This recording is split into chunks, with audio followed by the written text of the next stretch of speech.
The high-intensity exchange of fire between the U.S. and Iran paused over the weekend, and today President Trump played up the prospects for negotiations. Our Nick Schifrin reports now on the state of the war.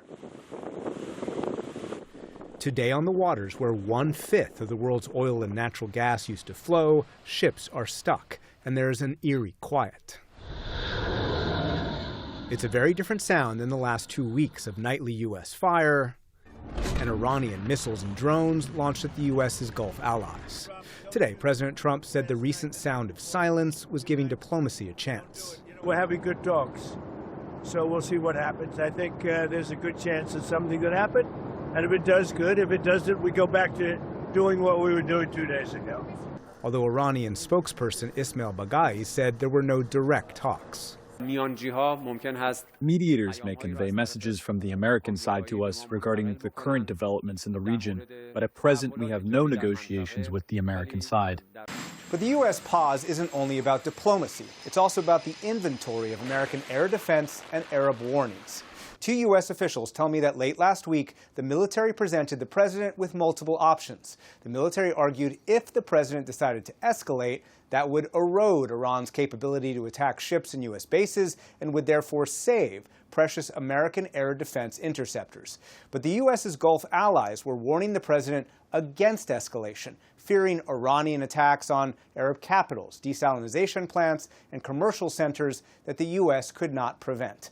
The military also told the president that if instead the strikes are continued at the same level as they had been over the past 2 weeks, Iran would continue its missile and drone attacks, and that could challenge the U.S. ability to defend its own bases from Iranian attacks. In the end, the president opted to pause entirely.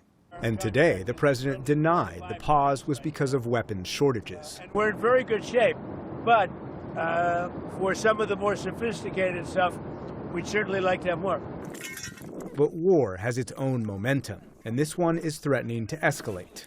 Today, the Iran-backed Houthis released video of what they said was a shot-down Saudi drone. This weekend, Houthis struck 2 major Saudi oil facilities on opposite coasts, separated from each other by 900 miles. Earlier this month, the Saudis bombed a Houthi-controlled airport. The violence threatens to end the Saudi Houthi shaky 4-year-old ceasefire.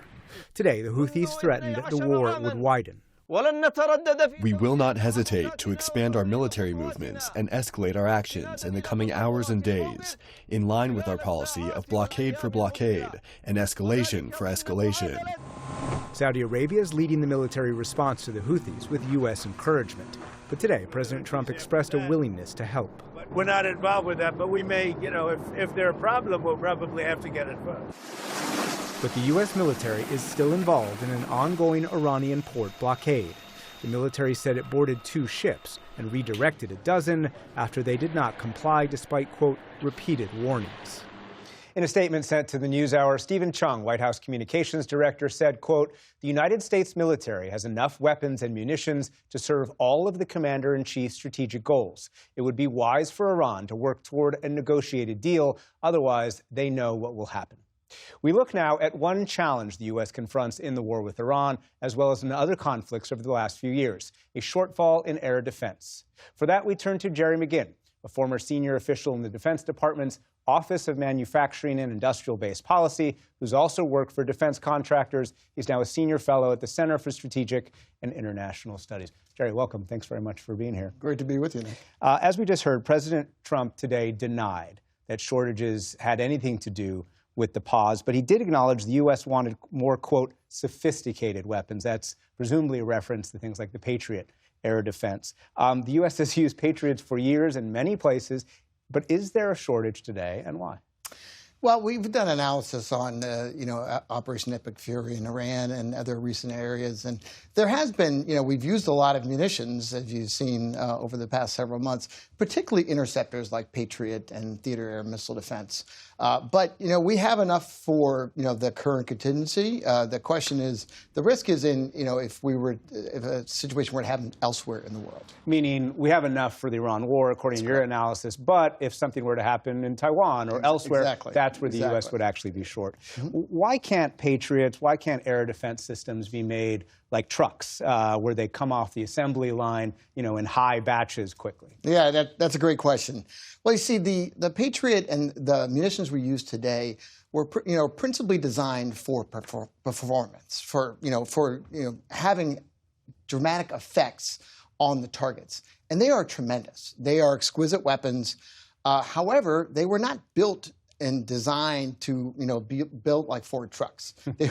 They are essentially handmade in a lot of ways, and it takes 24 months to create from contract award to delivery to create a Patriot missile.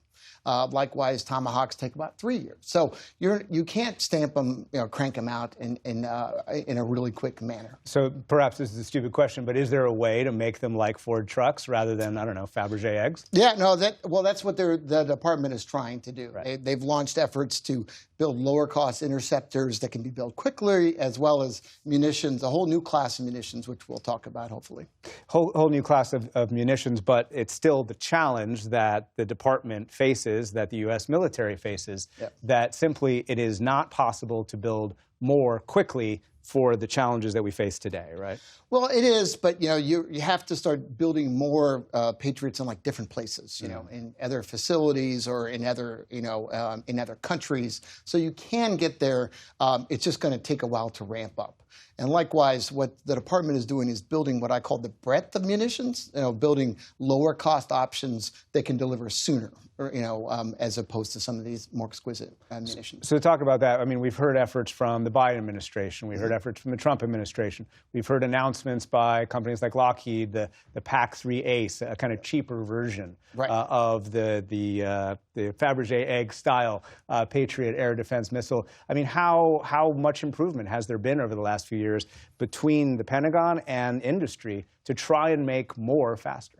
Well, I think there has been a lot of effort. What's different since the Trump administration has arrived is the real scale. They really have put a lot of effort and a lot of money into accelerating production through the agreements to build more Patriots and these exquisite munitions, to building what the Air Force calls the family of affordable mass munitions. These are simpler designed munitions that are much less expensive, but have about 85–90% of the capabilities.